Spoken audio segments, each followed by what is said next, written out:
बिस्मिल्लाहिर्रहमानिर्रहीम। देहात digital network से मैं हूं आतिफ खालिद सत्ती। आज हमारे साथ रियल स्टेट इंडस्ट्री से वाबस्ता एक इंतहाई बावकार शख्सियत मौजूद हैं, जिन्होंने बहुत ही कम अरसे में इंडस्ट्री में अपनी सलाहियतों का लोहा मनवा कर अपने लिए एक बावकार नाम पैदा किया। Chairman fair deal of companies भी हैं और साबिक सदर Islamabad real estate agents association भी रहे। और जब ये सदर बने एसोसिएशन के, तो इन्होंने बहुत ही कम अरसे में अपनी कायदाना सलाहियतों को इस्तेमाल करते हुए वो कारनाए नुमाया सरंजाम दिए कि गुज़िश्ता 15 साल की कसर भी निकाल दी। और रियल स्टेट इंडस्ट्री के हवाले से इनके कारहाय नुमाया, इनकी कुर्बानियाँ और इनकी मेहनत यहाँ तक है कि ये रियल स्टेट इंडस्ट्री के हुकूक के लिए पाबंद सलासल भी रहे। तो आज की नशिस्त में हम इनसे रियल स्टेट इंडस्ट्री के मुताल्लिक मसाइल, इनके असबाब, सद्देबाब और दीगर अहम तरीन उमूर पर इनके एक्सपर्ट ओपिनियन जो है वो पब्लिक तक पहुँचाने की कोशिश करेंगे। तो आइए बात करते हैं chairman fair deal of companies जनाब चौधरी अब्दुल राऊफ साहब से। अस्सलाम वालेकुम सर। वालेकुम सलाम। बहुत शुक्रिया सर, आपने गुनागू मसरूफियात से वक्त निकाला और हमारे प्रोग्राम के लिए हमें वक्त दिया। ये फरमाइएगा कि इस वक्त मुल्क की सूरत हाल बड़ी अदम इस्तेकाम का शिकार है। लॉन्ग मार्च हो रहा है, जलसे, जुलूस, धरने और बड़ी एक पॉलिटिकल अनस्टेबिलिटी दिखाई दे रही है। तो इसकी वजह से आप लोग बिजनेस कम्युनिटी और रियल स्टेट इंडस्ट्री सर किस हद तक मुतासर हो रही है, आप लोग किस हद तक सर्वाइव कर रहे हैं? सबसे पहले तो आपका शुक्रिया, आपके डिजिटल चैनल पर स्पेशली आप अपने मुल्क की इकॉनमी के लिए फ़िक्रमंद हैं, अपने मुल्क के लिए फ़िक्रमंद हैं, तो इस पर आपके मशकूर भी हैं और आपके चैनल को अप्रिशिएट भी करता हूँ। एज ए बिजनेसमैन मैं सिर्फ इतना ही चाहता हूँ कि वही कौमें तरक्की करती हैं, वही मुल्क ग्रोथ करते हैं जो अपनी इकॉनमी के लिए हमेशा सोचते हैं। और इसमें हमेशा मीडिया का रोल जो है वो बहुत ही नुमाया होता है। तो मैं अपने मीडिया से भी, जिस तरह से आप एफर्ट्स कर रहे हैं, दूसरे चैनल से भी यही रिक्वेस्ट करता हूं कि अपने मुल्क के लिए हमें सोचना चाहिए। हमें पॉलिटिकल पार्टी से जो हमारी एक एफिलिएशन है जिसमें हम सारी हदें क्रॉस कर जाते हैं, उसको इस हद तक नहीं जाना चाहिए जिससे मुल्क की इकॉनमी अफेक्ट हो। तो कोई शक नहीं है कि इस वक्त हमारे मुल्क की जो एक अदम इस्तेहकाम है, एक सियासी जो एक प्रॉब्लम क्रिएट हुआ है, तो मैं सबसे यही दरख्वास्त करूंगा तमाम पॉलिटिकल पार्टी से और उनके जितने भी सपोर्टर्स हैं कि अपने मुल्क के लिए सोचें, अपनी इकॉनमी के लिए सोचें, अपने बिजनेस के लिए सोचें और अपने मुल्क से भी उसी तरह प्यार करें जिस तरह अपनी फैमिली से करते हैं, ताकि हम सब लोग इस मुल्क को जो एक कहते हैं कि आज़ाद मुमलकत के तौर पर बनाया गया है, इस पर बहुत ज़्यादा कुर्बानियाँ दी गई हैं, तो किसी भी तरीके से यानी कि इसको बिल्ड करने में अपना रोल अदा करें। तो आई थिंक सो कि हमारा मुल्क बड़ा ज़रखेज़ है, इसमें तमाम अल्लाह की दी हुई नेमतें हैं। अगर हम इसको ऑनेस्टी के साथ अपने मुल्क की डेवलपमेंट के लिए अपना रोल अदा करें, तो बिज़नेस कम्युनिटी हमेशा से अपना रोल जो है वो बड़े आसान तरीके से निभाती है। तो मैं अपनी बिज़नेस कम्युनिटी से भी यही कहूँगा कि अपने मुल्क की इकॉनमी को बिल्ड करने के लिए अपना रोल अदा करें। और स्पेशली रियल स्टेट, अगर हुकूमत पाकिस्तान, जिस तरह आप सब जानते हैं कि पिछली हुकूमत के दौर में रियल स्टेट का एक व्हील घूमा था, जिससे कोविड जैसे मूजी मर्ज में भी हमारे मुल्क की इकॉनमी चलती रही और उस तरह हम इफेक्ट नहीं हुए, क्योंकि उस वक्त की जो हुकूमत थी उसने एक पैकेज दिया, एक रियल स्टेट को पैकेज दिया, जिसकी वजह से इसके साथ अलाइड जो 70+ इंडस्ट्रीज थी उनका व्हील घूमा और लोगों को एक रोज़गार मिलता रहा। और हम उस कोविड जैसे टाइम में भी एक अल्लाह का शुक्र अदा करें कि निकल आए। और आज जब सारी दुनिया चल रही है, सारी दुनिया मूव ऑन है और हम फंसे हुए हैं पिछले 3-4 महीने में कि अब क्या होगा, अब पॉलिटिकल नई गवर्नमेंट्स आएगी, पिछली गवर्नमेंट के जाने के साथ हैं, हम सब लोग रोड्स पर हैं और अपनी इकॉनमी को बहुत पीछे फेंक दिया। अपने मुल्क की डेवलप करने के लिए जो सोच होनी चाहिए, जो एक एक बच्चे से लेके एक एक बूढ़े जवान तक यानी कि सबको फिक्रमंद होना चाहिए, उसको हम कहीं पीछे फेंक चुके हैं। हमने अपने छोटे गोल जो हैं उनको आगे रख लिए। कोई पीटीआई को रिप्रेजेंट कर रहा है, कोई पीएमएलएन को कर रहा है और कोई दूसरी पार्टीज को कर रहा है। मैं आप सबको आपके इस चैनल्स के तौर से कहता हूं कि सबसे बढ़ के मुल्क पाकिस्तान है और मुल्क पाकिस्तान का सोचना चाहिए, उसके बाद आपकी सेकेंडरी प्रायोरिटीज होनी चाहिए।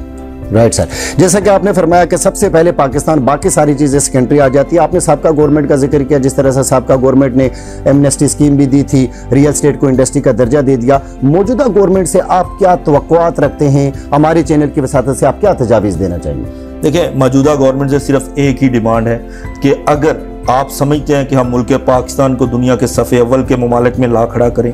हम IMF से हमेशा जो सब गवर्नमेंट्स कहती हैं कि हम उनके पास ना जाएं, तो फिर सिर्फ और सिर्फ रियल स्टेट को आप सपोर्ट करें। रियल स्टेट की प्रॉपर यानी कि आप सपोर्ट से हमारा मुल्क जो है ना सिर्फ दुनिया के सफ़े अव्वल के ममालिक में आ खड़ा होगा, बल्कि हमारे जो इकॉनमी के मसाइल हैं, जो महंगाई के मसाइल हैं, या जो हम कर्ज लेते हैं, जो डॉलर्स की एक यानी कि डिफिशिएट के से हमारी इकॉनमी डिस्टर्ब होती है, वो सब चीज़ें हल हो जाएंगी। हमारे मुल्क में CPEC की वजह से बड़ी ग्रोथ के चांसेस हैं। सिर्फ मैं यही चाहता हूं कि ऑनेस्टी से, लॉयल्टी से मौजूदा हुकूमत जो है वो रियल स्टेट की सरपरस्ती करे, तो इंशाल्लाह हम जितने भी बहरान हैं उनसे ना सिर्फ निकल आएंगे, बल्कि दुनिया के डेवलप जो कंट्रीज हैं उनकी सफ में आ खड़े होंगे। जी, हुकूमत जो है रियल स्टेट इंडस्ट्री की सरपरस्ती करे, आप ये फरमा रहे। अच्छा सर, जिस तरह आपने अपनी गुफ्तगू में जिक्र किया कि हुकूमत चेंज होती है तो बाज़ औक़ात पॉलिसियों का तसलसल बरकरार नहीं रहता, लेकिन बाज़ औक़ात ये भी देखा गया है कि एक ही हुकूमत में मुख्तलिफ जो मिनिस्टर फाइनेंस हैं वो भी चेंज हो रहे होते हैं। जैसे मिफ्ता साहब थे, अब जो है वो इसहाक डार साहब आ गए। ये मिनिस्टर फाइनेंस की बार बार तब्दीली जो है वो इकोनॉमी पे और इस इंडस्ट्री पे कितना ज्यादा असर डालती है? नो डाउट, देखें, जब आप किसी चीज़ को लॉन्ग टर्म पर पॉलिसी नहीं बनाते, या कोई भी मिनिस्ट्री या इंडस्ट्री में जो मिनिस्टर डिफेंस है वो आपका, या मिनिस्टर जितने भी मिनिस्ट्रीज़ हैं उसके लोग चेंज होंगे, तो डेफिनेटली उसके असरात ज़रूर आते हैं। तो मैं ये चाहता हूँ कि ये सिलसिले जारी रहने चाहिए, लॉन्ग टर्म पॉलिसी बननी चाहिए, और स्पेशली जो इकॉनमी की पॉलिसी है जिससे मुल्क के सर्वाइवल्स होते हैं, जिससे ग्रोथ की यानी कि चीज़ें डिस्टर्ब होती हैं, उन मिनिस्ट्रीज़ को लॉन्ग टर्म पे प्लान करना चाहिए। Right sir. अच्छा सर, आप रियल एस्टेट इंडस्ट्री से वाबस्ता हैं, आपका बड़ा एक्सपीरियंस भी है और आप बड़े एक्टिव भी रहते हैं। आप हमारी मालूमात में इजाफा कीजिए कि बाज़ों का रियल एस्टेट रहनुमा जो होते हैं वो अपने मसाइल के हल के लिए, कभी देखा गया कि मिनिस्टर फाइनेंस ऑफिस में मौजूद हैं, मिनिस्टर ट्रेड ऑफिस में बैठे हुए हैं, मिनिस्टर जो है वो इंटीरियर ऑफिस में बैठे हुए हैं। क्या आप इस बात की ज़रूरत नहीं महसूस करते कि अब वो वक्त आ गया कि एक अलग से डिवीजन होना चाहिए, या इंडस्ट्री के लिए एक अलग से वजारत बना दी जाए? जिस तरह आपने फरमाया कि रियल एस्टेट इंडस्ट्री है, इसके साथ 70+ अलाइड इंडस्ट्रीज हैं, मुल्क की इकोनॉमी पे डायरेक्ट इफेक्ट पड़ता है इस चीज़ का, तो एक अलग डिवीजन होना चाहिए जो कि इस इंडस्ट्री के इश्यूज को देखे। देखिए, मैंने तो आपको पहले बड़ा क्लियरली बताया कि ये तो एक आपकी ना सिर्फ मिनिस्ट्री होनी चाहिए, मैं तो पूरी हुकूमत से कहता हूँ कि एक तरफ तमाम जितनी भी आपकी मिनिस्ट्रीज हैं या आपकी इंडस्ट्री एक हकीकत रखती है, इसी तरह रियल एस्टेट भी एक इंडस्ट्री की हकीकत है। और जहाँ पर आप बाकी तमाम मिनिस्ट्रीज या इंडस्ट्रीज से एक रेवेन्यू इकट्ठा करते हैं, तो रियल एस्टेट का जो रेवेन्यू है, चाहे वो टैक्सेस की शक्ल में हो या किसी भी तरीके से, तो वो सबसे आगे। और आपके सामने UAE की एग्जांपल्स हैं और बहुत सारे डेवलप कंट्रीज की एग्जांपल्स हैं कि उन्होंने अपने रियल एस्टेट को प्रमोट किया और आज वो दुनिया में कहाँ पर पहुँचे। तो मैं ये चाहता हूँ कि हमारे पास तो कहते हैं कि 4 किस्म के मौसम हैं, हमारे पास हिलीज एरिया है, आपके पास CPEC है, आपके पास डिफरेंट कंट्रीज़ का बॉर्डर लगता है, हमारे पास तो इतने वसाइल हैं रियल एस्टेट में कि मैं आपको बताऊं कि जितना अल्लाह का शुक्र अदा करें उतना कम है। सिर्फ और सिर्फ सिंसियरिटी के साथ इसकी सरपरस्ती की ज़रूरत है। Right sir. अच्छा सर, आप भी सोसाइटीज़ के साथ काम करते हैं और माशाल्लाह फील्ड में आपका एक बड़ा मोतबर और काबिल एतमाद नाम आपका और आपकी कंपनी का जाना और पहचाना जाता है। आप ये फरमाइए कि एक अहम तरीन इशू जो है ओवरसीज़ पाकिस्तानीज़ को दरपेश रहता है, और XPM ने भी 2 दिन पहले अपनी स्पीच में ये कहा कि ओवरसीज़ पाकिस्तानी जो पाकिस्तान में प्लाट वगैरह किसी सोसाइटी में लेना चाहें तो उनको 2 मसले दरपेश रहते हैं। एक तो सोसाइटी की तरफ से जो है वो बाज़ औक़ात दिखाया कुछ और जाता है और मौके पर कुछ और चीज़ होती है। दूसरी, जो लोग फ़ॉरेन होते हैं, मुल्क में मौजूद नहीं होते, यहाँ पे उनके प्लाट पर कब्जा हो जाता है। तो ओवरसीज पाकिस्तानी किस तरह सिक्योर होकर अपनी इन्वेस्टमेंट पाकिस्तान में कर सकते हैं? अपनी तजर्बे की रोशनी में हमारे ओवरसीज पाकिस्तानी भाइयों को पैगाम देखें। ओवरसीज जो है वो हमारे मुल्क की ग्रोथ में रीढ़ की हड्डी की हैसियत रखते हैं, और वही बात है कि जब आप एक प्रॉपर एक इंडस्ट्री होगी, हुकूमत आपकी सरपरस्ती कर रही होगी, लोगों के हुकूक का तहफ़्फ़ुज़ हो रहा होगा, तो ना तो कोई सोसाइटी वाला किसी के साथ चीट कर सकता है और ना ही ऐसा हो सकता है कि कुछ दिखाया और जाए। और वो जब आपके एक बायलॉज होते हैं, एक SOP बननी होती है, तो तमाम जो सोसाइटीज़ हैं या जो भी अदारे हैं वो उसके अंडर रहकर काम करते हैं। तो दूसरा, वैसे भी ग्लोबल विलेज है, दुनिया बहुत आगे चली गई है। अब तो आप देखें कि आप दुनिया के किसी भी मुल्क में बैठे हैं तो किसी भी सोसाइटी में जिसमें आप इन्वेस्ट कर सकते हैं, आप गूगल से वहाँ देख सकते हैं, आपके पास बेशुमार वसाइल हैं कि आप वहाँ पर एक्सेस कर सकते हैं। अब ज़रूरी नहीं है कि आप ऑन ग्राउंड जाकर देखें, आपके पास यानी कि ग्लोबल विलेज होने की वजह से, गूगल्स की वजह से आप अपनी डेवलपमेंट देख सकते हैं। तो मेरा ख्याल है कि दुनिया अब इससे आगे चली गई है। कोई भी चीज़ ऐसी नहीं है कि जिस पर किसी को आप कब्जा कर सकें या किसी को आप दिखाएं कुछ और वो हो। हाँ, ये ज़रूर है कि लोग होमवर्क नहीं करते। एक स्मार्ट टेक्नोलॉजी की वजह से लोगों के इंटरेस्ट जो हैं वो आगे आ जाते हैं और ख़ुद जो ओवरसीज़ हैं वो लोगों पर ट्रस्ट करते हैं, अपने रिलेटिव पर ट्रस्ट करते हैं, ना कि वो अदारों पर। तो मेरा उनको आपके चैनल के तौर से एक ही मशवरा है कि नबी पाक सल्लल्लाहु अलैहि वसल्लम की सुन्नत पर हम सब मुसलमान अमल करते हैं। हम उनके अस्वा हसना पर अगर अमल करें तो ज़रूर उनको चाहिए कि वो सर्च किया करें और बाकायदा ट्रस्ट के बजाय यानी कि उसको सर्च करके अगर वो अपनी प्रॉपर्टी खरीदते हैं तो आई थिंक ये मसाइल नहीं आएंगे। Right sir. अच्छा, डीसी रेट के हवाले से थोड़ा सा हमारी मालूमात में इजाफा कीजिए कि डीसी रेट में कई गुना इजाफा कर दिया गया और खुसूसन रकबाजात के डीसी रेट में कई 100 गुना इजाफा हो गया और ये FBR भी जो है वो अंदाजे पे डीसी रेट लगा रहा होता है शहरी इलाकों के लिए और देही इलाकों के लिए। और आप नहीं समझती कि कोई ऐसा फार्मूला हो जाना चाहिए कि तमाम जगहों के जो है वो एक ही तरह से उस फार्मूले से डीसी रेट निकल आए और डीसी रेट में इजाफे का किस हद तक सर्वाइव कर रही है ये इंडस्ट्री? देखिए, मैं आपको एक चीज बताऊं, ये डीसी रेट और FBR वैल्यूएशन इसको कंफ्यूज कर दिया गया। बेसिकली जब आप अपना वाइट एसेट शो करते हैं तो मेरा नहीं ख्याल कि जो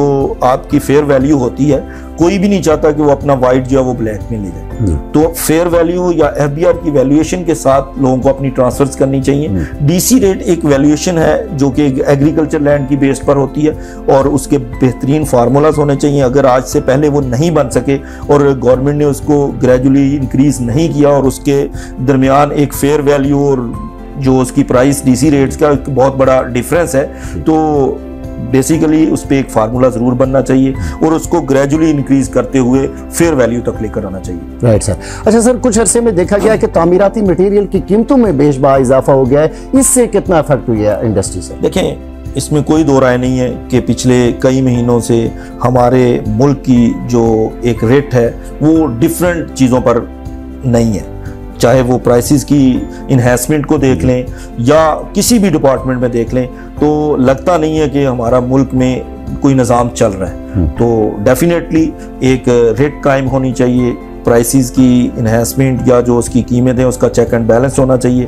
मैं फिर यही कहूँगा कि हुकूमत पाकिस्तान को अपने मुल्क की ग्रोथ के लिए, अपने मुल्क की इकॉनमी को बिल्ड करने के लिए एक स्ट्रिक्ट पॉलिसी लेकर आनी चाहिए, ना कि वो एक पॉलिटिकल जो एक दूसरे की पार्टीज़ को ऊपर नीचे लाने के लिए उनका फोकस है। जो भी हुकूमत होती है उसकी प्रायोरिटी सिर्फ एक होती है कि उन्हें अपने मुल्क की कौम और अपनी आवाम को फैसिलिटेट करना होता है। तो मैं आपके चैनल से बस यही दरख्वास्त करूंगा हुकूमत पाकिस्तान से कि अल्लाह पाक ने अगर आपको मौका दिया है इस मुल्क को बिल्ड करने के लिए अपनी तमाम तवानाइयाँ सर्व करें और बाकायदा जितने भी अदारे हैं उनके लिए एक SOP बनाएं। जहाँ पर इम्प्रूवमेंट की ज़रूरत है वहाँ इम्प्रूवमेंट की जाए और अगर कोई अपने दायरा इख्तियार से तजावज़ कर रहा है तो उसका ना सिर्फ एहतसाब होना चाहिए बल्कि उसको कड़ी से कड़ी सजा भी देनी चाहिए। जी, जिस तरह आप फरमा रहे हैं कि हुकूमत को मजबूत और मरबूत पॉलिसियाँ लेकर आनी चाहिए ताकि इंडस्ट्री भी ग्रोथ करे और मुल्क भी आगे बढ़े।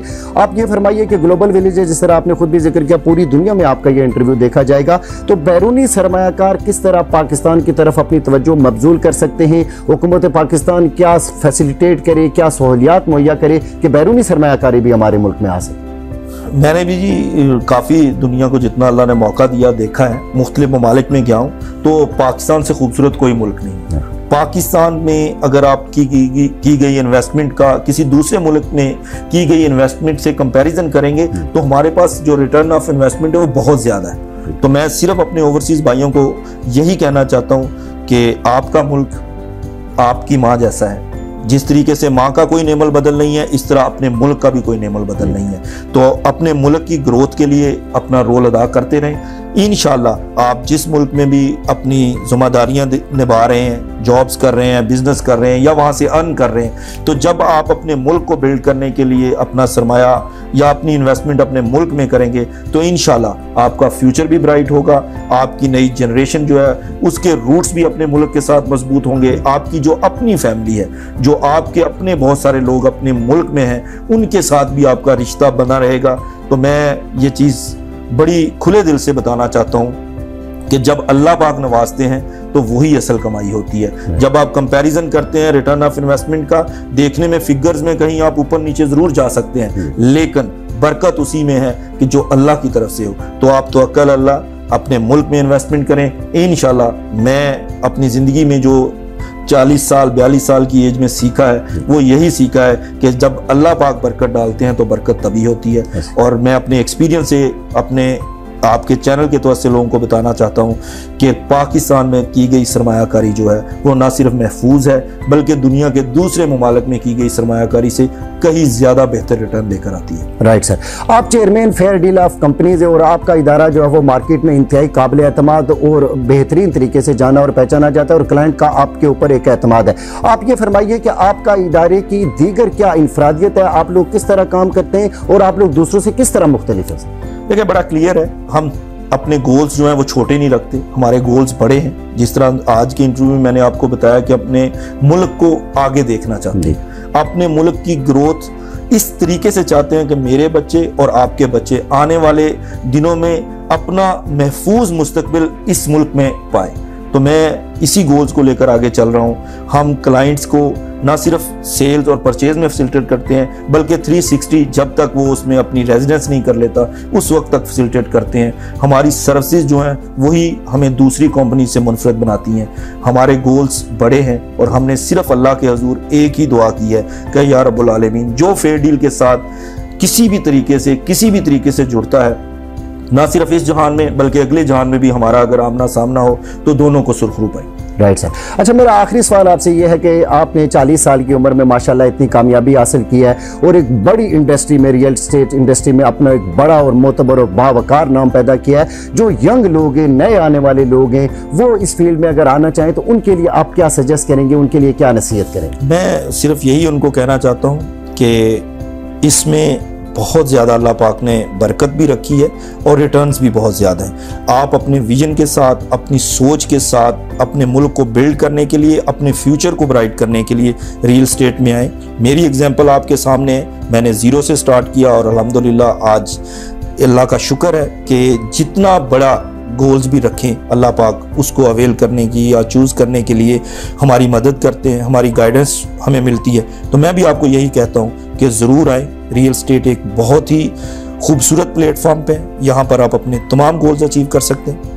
बहुत सारी यूथ ये चाहती है कि हमें एक अच्छी जॉब्स मिले, हम किसी दुनिया के दूसरे मुल्क में जाकर अपनी सलाहियतों को यानी कि मनवाने के लिए अपना रोल अदा करें। मैं सिर्फ आपको ये कहता हूँ कि रियल एस्टेट पाकिस्तान में रहकर आप दुनिया के साथ जुड़ सकते हैं और आप अपने जितने भी गोल्स हैं वो अचीव कर सकते हैं, अपनी फैमिली को बिल्ड कर सकते हैं और आप अपने पेरेंट्स के जो उन्होंने आपको मुश्किल तरीन हालात में आपकी एजुकेशन, आपकी तरबियत में जो भी उन्होंने कंप्रोमाइज़ किए हैं वो आप उनकी दूरियां जो है वो दूर करने में अपना रोल अदा कर सकते हैं और उनके ख्वाबों की ताबीर के मुताबिक आप अपने आप को पेश कर सकते हैं। तो रियल एस्टेट का शोबा बहुत ही ज़रखेज़ है, ज़रूर आएँ और यहाँ पर अपनी किस्मत को भी ज़रूर आजमाएं।